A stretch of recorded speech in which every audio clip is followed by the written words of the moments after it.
हो जाएगा। दुनिया के सारे भूखंड विध्वंस होकर भारत की ओर केंद्रित हो जाएंगे, जिसे हम पेंजिया और गोंडवाना लैंड कहते हैं। ये प्रक्रिया बहुत ही अद्भुत और विशाल है। वैज्ञानिक जिन क्रियाओं को होने के लिए लाखों करोड़ों साल का समय लगता है, ऐसा मानते हैं कि वो क्रियाएं पलक झपकते ही कुछ ही समय में शुरू हो जाएंगी और इस पृथ्वी के ध्रुवों का केंद्रीयकरण होकर पृथ्वी पर बिखरे हुए सारे शक्तियों के चक्रों का ईथर शक्ति द्वारा एक ही मोनोपोल में केंद्रीयकरण हो जाएगा, जिसके द्वारा सारे पृथ्वी पर वो ईथर शक्ति सभी प्राणी मात्रा और प्रकृति की ऊर्जा में निरंतर प्रवाहित होती रहेगी। यही ईथर शक्ति ब्रह्मांड में सारे क्वांटम चेंजेस लाएगी, जिसके कारण मानो बिग बैंग जैसे परिस्थिति का निर्माण होगा, क्योंकि परमात्मा जो 10 मितीय विश्व में रहते हैं, वो इसी सूक्ष्म ईथर शक्ति के द्वारा ब्रह्मांड और सृष्टि के हर कणों का विकेंद्रीकरण बाहर की दुनिया से करेंगे, जिससे थर्मोडायनामिक के दूसरे नियमों द्वारा सृष्टि की एंट्रोपी शून्य हो जाएगी। ब्रह्मांड के सारे भौतिक कणों का विकेंद्रीकरण की स्थिति बन जाती है, जिसका प्रतिबिंब उन्हें अभी के ब्रह्मांड के कणों में प्राप्त होता है, जिस कारण वो सोचते हैं कि ये सारे कण कभी एक समय एकत्रित थे और आज बिखर गए, जिससे आगे चलकर ये विद्यमान जगत बन गया। परमात्मा की पराशक्ति के द्वारा हमारे मस्तिष्क में द्वापर युग के आरंभ में जो सूक्ष्म कृष्ण विवर बना हुआ था, वो नष्ट हो जाएगा और हमारा अचेतन मन पूरी तरह खुल जाएगा और दुनिया की सभी आत्माओं को अपने असली स्वरूप का ज्ञान हो जाएगा कि हम वास्तव में आत्मा हैं और न कि ये भौतिक शरीर, और साथ साथ अपने सच्चे आत्मिक पिता का ज्ञान संसार की सभी आत्माओं को होगा, जिससे सारे संसार को ईश्वर का परिचय और अनुभव हो जाएगा। अंत में न्यूट्रॉन कणों का कृष्ण विवर भी नष्ट हो जाता है। शुभ्र और कृष्ण विवर का पृथ्वी के गुरुत्वीय केंद्र के मध्य का अंतर समय के साथ साथ कम होता जाता है, जो अब बहुत कम है और आगे चलकर ये और कम हो जाएगा। इसके कारण प्रकाश की किरणें अधिक वक्रमान हो जाती हैं, जो कि शुभ्र विवर का पृथ्वी के गुरुत्वीय केंद्र की शक्तियों के साथ का संबंध है। अभी ध्रुवीय तारा नीचे आने के कारण ब्रह्मांड के मध्य भाग में आकाश तत्व फैल रहा है, जिसके कारण वैज्ञानिकों को ये विश्व प्रसारण होता हुआ नजर आता है। उन्हें आकाश गंगा एक दूसरे से अधिक दूर जाती दिखाई दे रही है। तारों का दूर जाना प्रकाश की स्पेक्ट्रम से पता चलता है। अभी प्रकाश की तरंगों में रेड शिफ्ट इसी के कारण मिल रही हैं। ध्रुवीय तारा की गति हमारे मानसिकता की पवित्रता पर आधारित होती है। द्वापर युग से लेकर कलयुग तक हमारी पवित्रता में निरंतर गिरावट आने के कारण हमारी कुंडलिनी शक्ति, जो सतयुग त्रेता युग में सहस्त्र चक्र में थी, वो आज्ञा चक्र, फिर हृदय चक्र और अभी कलयुग में मूलाधार चक्र में आ जाती है। इसके कारण ध्रुवीय तारा भी धीरे धीरे नीचे आना शुरू हो जाता है और साथ साथ पृथ्वी के संग उसका केंद्र बिंदु थोड़ा झुकना शुरू हो जाता है, जो अभी कलयुग में 23.5 अंश तक आ जाता है। इसलिए सारा आकाश तत्व हमें अभी 23.5 अंश झुका हुआ नजर आता है। सहस्त्र चक्र से नीले रंग की प्रकाश की किरणें फैलती हैं और मूलाधार से लाल रंग की, जो अभी विश्व में हमें तारों से प्रकाश की लाल रंगों की तरंगे मिल रही हैं। ब्रह्मांड का इस तरह फैलना और फिर सिकुड़ जाना, इसके कारण वैज्ञानिक इसे बिग बैंग द्वारा निर्माण हुआ बताते हैं, लेकिन ये ब्रह्मांड अनादि है। इसका न कभी निर्माण हुआ है और न ही कभी अंत होगा। सिर्फ ब्रह्मांड का परिवर्तन ही होता है। अभी ध्रुवीय तारे के नीचे आने की गति ज्यादा होने के कारण ब्रह्मांड में कई जगह आकाश गंगाएं पीछे से खींचती हुई दिखाई दे रही हैं, जिसे वैज्ञानिक डार्क फ्लो प्रॉब्लम बता रहे हैं। उन्हें ये पता नहीं पड़ रहा है कि ये क्या हो रहा है। वैज्ञानिकों ने जो उपग्रह ब्रह्मांड में दूर भेजे थे, वो फिर से पृथ्वी की ओर आ रहे हैं। वो क्यों आ रहे हैं, ये उन्हें पता नहीं चल रहा। इस ब्रह्मांड की चक्रीय अवकाश प्रणाली का ज्ञान उन्हें नहीं होने के कारण उन्हें इस बात का आश्चर्य हो रहा है। पृथ्वी का केंद्रीय गाभा पूरी तरह चार्ज होने के कारण पृथ्वी के ऊपर का आकाश तत्व भी बहुत चार्ज हो जाता है, जिससे सारा तारामंडल बहुत धीमी गति से घूमेगा और पृथ्वी पर दिन रात 21-21 घंटों के हो जाएंगे। वो फिर त्रेता युग में 18-18 घंटों के, द्वापर युग में 15-15 घंटों के और अभी कलयुग में 12-12 घंटों के हो जाते हैं। आने वाले समय में ध्रुवीय तारा जैसे जैसे पृथ्वी की तरफ और नजदीक आ जाएगा, जिससे तारामंडल और तेज गति से घूमना शुरू होगा, उसके कारण दिन रात 9-9 घंटों के हो जाएंगे और प्रकाश की गति भी 10 गुना बढ़ जाएगी। माना वो 30 लाख किलोमीटर प्रति सेकंड हो जाएगी। तारामंडल में अनेक तारे फूटते हुए नजर आएंगे तथा कोई कोई तारे ब्राउनियन गति की तरह इधर उधर घूमना शुरू हो जाएंगे। ध्रुवीय तारा की ईथर ऊर्जा के कारण पृथ्वी के ऊपर बने अवकाशीय प्रणाली में जो कृष्ण विवर बने हुए थे वो नष्ट हो जाएंगे और संसार को दक्षिण ध्रुव के बाहर के खंडों का ज्ञान हो जाएगा तथा सारे छोड़े गए उपग्रह इसी धरती पर इस अनजान भूमि पर गिरे हुए मिलेंगे और इस अनजान भूमि पर जो पशु प्राणी रहते हैं वो इस जगत में आने का प्रयास करेंगे।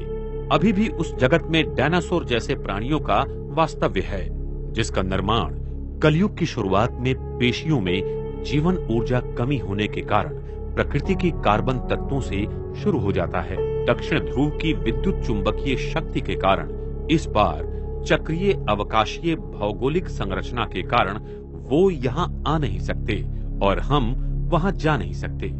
जब कृष्ण विवर नष्ट होगा तब ये सारी जाति प्रजाति ईथर ऊर्जा के कारण नष्ट हो जाएंगी और इनकी देह पृथ्वी के भूखंडों में दफन होने के कारण हमें अगले कल्प में फिर से तेल, कोयला व गैस आदि प्राप्त होंगे।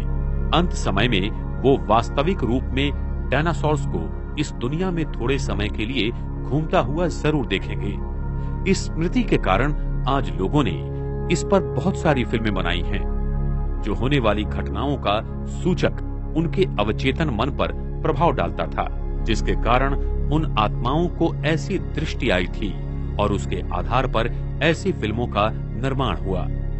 जब ध्रुवीय तारा की शक्ति के साथ साथ वो पराभौतिक ईथर शक्ति O9 जो अति शक्तिशाली और दिव्य भूत है, उसकी शक्ति सारे ब्रह्मांड के 5 तत्वों के कणों में मिल जाएंगी, जिससे तत्वों के कणों का विकेंद्रीकरण होना शुरू हो जाएगा और साथ साथ परमात्मा और अन्य पवित्र आत्माओं का आत्मिक बल इस ब्रह्मांड में ऊर्जा का केंद्रीयकरण करेगा, जिससे विश्व की अनावश्यक ऊर्जा शून्य हो जाएगी और थर्मोडायनेमिक सिद्धांत के दूसरे नियमानुसार विश्व में ऊर्जा का केंद्रीयकरण बाहरी शक्ति से होगा, जिससे ये सारा ब्रह्मांड ईथर शक्ति के द्वारा पुनः रीसेट हो जाएगा। ये अति शक्तिशाली ईथर O9 ईश्वर का अपना पारसमणि है, जो अति सूक्ष्म दैव भूमि के संरचना के द्वारा सारे तत्वों को शुद्ध रूप में लाता है। प्रकृति का हर भौतिक कण अपनी पूर्ण ऊर्जा स्वरूप में आ जाएगा। प्रकृति के इस तमो प्रधान से सतो प्रधान अवस्था के परिवर्तन को हम विनाश के रूप में देखेंगे, लेकिन वास्तव में ये विनाश नहीं है, ये स्वर्णिम सृष्टि की संरचना का उदय है। मनुष्य आत्माओं की पवित्रता इस ब्रह्मांड की ग्रेविटी को नियंत्रित करती है। ये सत्य सारी दुनिया को मानना पड़ेगा। वर्तमान समय में ब्रह्मांड का ध्रुवीय तारा, जिसमें ईथर शक्ति O9 भरी हुई है, वो एक स्ट्रिंग की तरह इस धरती की ओर आ रहा है और उसके साथ साथ परमात्मा की सर्वोच्च पराशक्ति भी आ रही है, जिसके कारण सारा विश्व एक वैश्विक मोड़ लेगा और इस सृष्टि चक्र में पुनः नए स्वर्णिम युग का शुभारंभ होगा। ईथर शक्ति प्रकृति के 5 तत्वों एवं प्राणी मात्राओं का और परमात्मा की पराशक्ति मनुष्य आत्माओं का संपूर्ण शुद्धिकरण कर उन्हें पूरी तरह से परिवर्तित कर देगी। इसलिए इन दोनों शक्तियों को लाने वाले ध्रुवीय तारा को परमात्मा का पारसमणि कहते हैं, जो सारे विश्व को संपूर्णतः परिवर्तन कर नए सतयुगी सृष्टि का निर्माण करता है। ध्रुवीय तारा धरती के नजदीक आकर फिर अपने पूर्व स्थान पर चला जाएगा, जिसे इसी समय सारा संसार प्लैनेट एक्स एवं निब्रू के रूप में चर्चा कर रहा है। वो भी पृथ्वी के नजदीक से आकर चला जाएगा। ध्रुवीय तारा के अपने स्थान पर जाने के बाद सारे ब्रह्मांड का विस्तारीकरण रुक जाएगा और साथ साथ केंद्रीय गुरुत्वीय बल शून्य हो जाएगा और ब्रह्मांड फिर अपने पहले के स्थान में आ जाएगा। सारी आकाश गंगाएं, तारे, सूर्य, चंद्र आदि पृथ्वी पर सतयुग में जैसे घूमते थे वैसे ही घूमना शुरू कर देंगे। प्रकाश की गति धीमी होने के कारण पृथ्वी के दोनों ध्रुवों पर भेजे गए सारे उपग्रह नजर आने लगेंगे, जिससे पृथ्वी गोल नहीं बल्कि चकती रूप में है। ये अद्भुत सत्य सारे संसार के सामने आ जाएगा।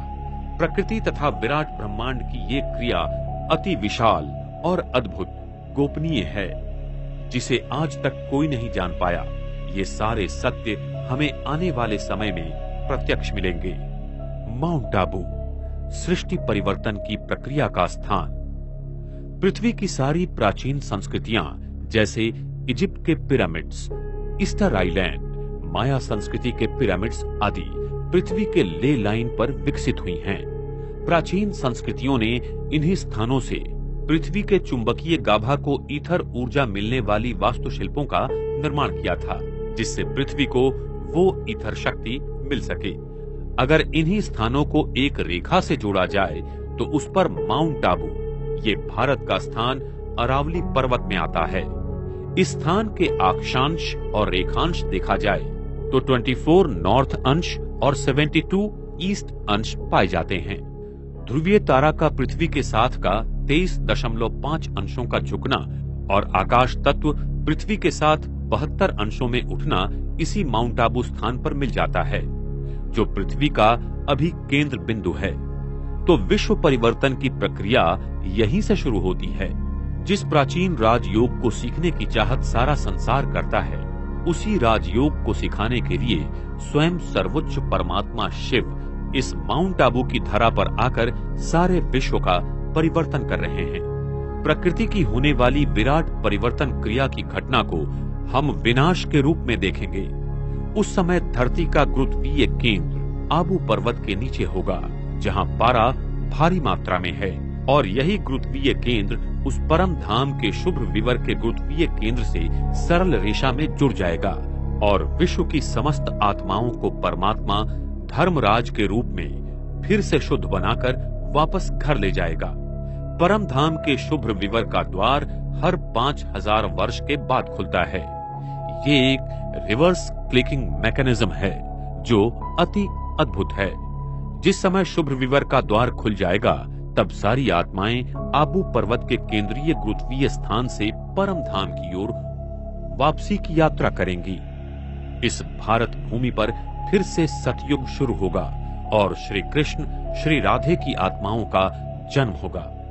सृष्टि की फिर से हूबहू पुनरावृत्ति होने लगेगी। ये सृष्टि हर 5000 वर्ष के बाद हूबहू घूमती रहती है। ये एक अद्भुत और अति गृह रहस्य सिर्फ परमात्मा हमें बता सकते हैं।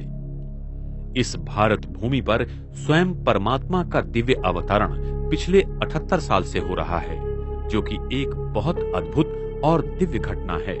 लेकिन वर्तमान समय में मानव अपने इंद्रियों और सुख साधनों में इतना खो गया है कि वो इस सत्य को बार बार ठुकरा देता है।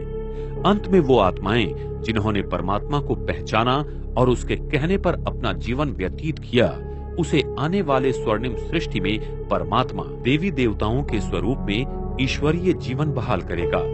वर्तमान समय में स्वयं सभी आत्माओं के पिता परमात्मा मनुष्य आत्माओं को आने वाली नई सृष्टि का उपहार देने आया हुआ है।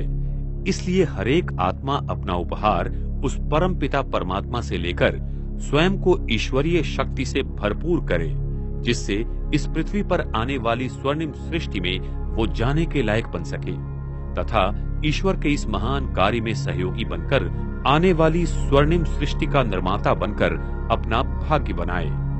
एक ओर सारी मानव जाति उस ईश्वर को मंदिर, मस्जिद, गिरजाघर में ढूंढ रही है तथा दुनिया के सारे वैज्ञानिक संशोधन कर ब्रह्मांड के रहस्यों को जानने की कोशिश कर रहे हैं, तो दूसरी ओर स्वयं परमात्मा शिव अरावली पर्वत में स्थित माउंट आबू की सुंदर वादियों में नए स्वर्णिम सृष्टि की कलाकृति बना रहे हैं। ये सत्य आने वाले समय में सारे संसार के सामने उजागर हो जाएगा।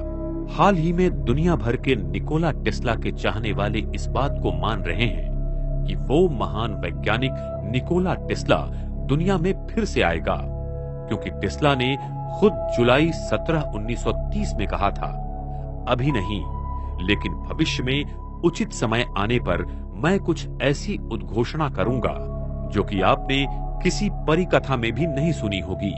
अब वक्त आ गया है कि ये संसार उस महान निकोला टेस्ला के विज्ञान की झलक फिर से देखेगा।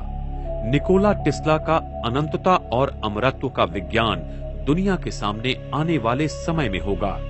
आने वाली अद्भुत और दिव्य स्वर्णिम दुनिया के लिए विज्ञान और पराभौतिक शक्ति दोनों दिव्य कार्य करेंगे और इस विश्व में आध्यात्मिकता और विज्ञान का संगम होकर एक नए स्वर्णिम युग की शुरुआत होगी।